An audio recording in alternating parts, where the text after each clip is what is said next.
Hello and welcome to Loch Ness Living. It's time for another update on the Aural Textiles project and the work that I've been doing with that. And I said in the last piece to Cameron that I would talk a little bit more about the personal journey and why this project's kind of really pushing some buttons and taking me out of my comfort zone. So before we get into that, we'll just talk about what it is that kind of we're doing, breaking down some of the technology with the huge kind of disclaimer to that I'm obviously not a scientist at all, and the closest thing I've got is A-level physics, which I wasn't very good at. Both Mr. Harper and Mr. Bramwell would be cowering in their boots if they knew I was even going to talk about any of this. Basically, what you're probably familiar with when it comes to a visual kind of representation of sound is something like a sound wave diagram of sound moving in wave forms, like ocean waves, of the air vibrations moving up and down. And when that gets put into a digital form, you've got the point of amplitude, volume, for want of a better word, although it's not exactly the same, and time along the bottom, and as the sound occurs through the period of time, you can see the waves represented in sharp points going up and down, and big waves for loud sounds and little waves for more quiet sounds. What the spectrogram does is take the same piece of information, the same sound information, occurring over the same point in time, and it gives you the frequency at which the sound is occurring at, and then it gives you the intensity shown as a point of colour. So you've got sound is occurring over a point of time, and a very quiet sound would show up in a faded kind of background at its amplitude. So a low quiet sound would be down here very pale, a low loud sound would be down here with an intense colour, a high sound would be shown up in a higher frequency, and if it's quiet it would be a paler colour, and if it's an intense sound it would be a brighter colour. So it's not just a representation of sound occurring over time, but it gives you the frequency, the high or low pitch, and it gives you the intensity through the brightness of the colours. And it's a really useful tool. So, excuse me, I'm just going to grab tea. So in finding out more about what a spectrogram is and how to use it and manipulate it for the purposes of this project, I've just been like, who else uses spectrograms? And one of the really interesting things that started to push my buttons is that spectrograms are used for geology, which is fascinating. They're also used for audio restoration, because it's really easy to see through that picture where there is a gap in the sound to fill it in with a sound of a similar frequency. And they're used for speech therapy, because one of the things that's really hard for people who are receiving speech therapy is that a lot of the time it's related to some kind of hearing difficulty, and people who cannot hear that something is incorrect in the first place cannot hear the correction. But if they can see that the sound that they are making doesn't look right, then they can play around with their mouth sounds to make the sound look better. And I'm familiar with speech therapy because I've had a little bit of it myself. So now I'll get into the personal kind of side of things. So it's not just looking at pretty pictures for me and exploring a sound landscape of the lovely place where I live. I've known for quite a while now that my hearing is compromised, and becoming more so over time. And that becomes very apparent when I'm then recording and listening to sounds specifically for a project.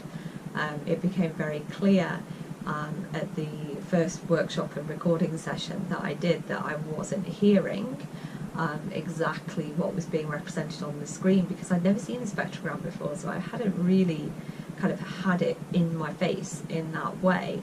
And just the experience of being in group settings where the people not being able to hear anything, having the TV up so loud that people in the next village can hear it, little things like that have been getting worse and worse for me for a wee while.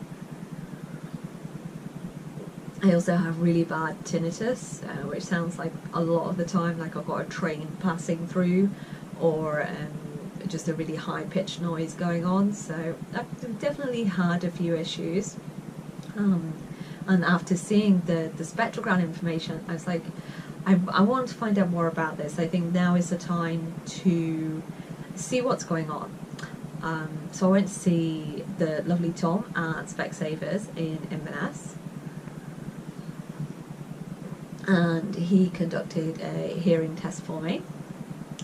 And what we realised is that my hearing is pretty compromised right now. I've got about 61% hearing in the right side and about 68% in the left side. So the left side is slightly better, which I did know, which is why I can't hear anything when we're driving and my husband's talking to me. That's another story. One of the really fascinating things about the hearing test is that we were able to pick out not just the particular frequencies that were causing me problems, and the quietness of sounds, which turns out to be overall about 30 decibels. So basically I could do with about a 30 decibel boost just so that I can hear within the normal frequencies of human hearing. But in particular, there are particular kind of gaps in sounds. So vowel sounds, we realised, were the worst for me. So I may hear the beginning and the end of a word, but I don't necessarily hear the vowel sound in the middle of it. But what's really fascinating about the human brain is that you can guess and fill in vowel sounds enough so that you don't really realise how much your hearing has been lost. And if you think about the vowel sound A, if you're saying chart, heart, cart, the lead letters on that are really significant, so it's pretty easy for the brain to guess, even if I'm not doing it consciously, what's going on there, and the context of the sentence will fill in a lot as well.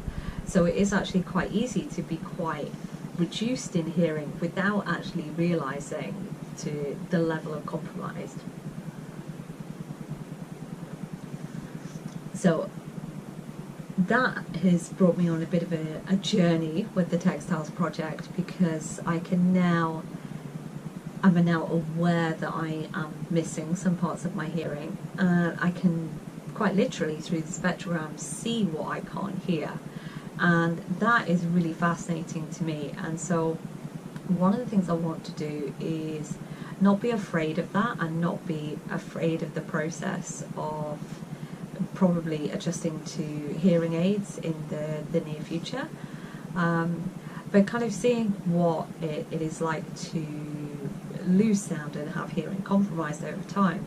One of the things I'm going to do with some of the pattern work that I'm developing is show spectrograms in a pattern form with knitting, with colour charts particularly, and remove some of the things that I know I can't hear, to give a visual representation of the parts of the soundscape that I'm missing, and then maybe even take that even further to show what complete hearing loss is like, and give another way to experience a sound journey and a soundscape for people who perhaps don't have any hearing at all.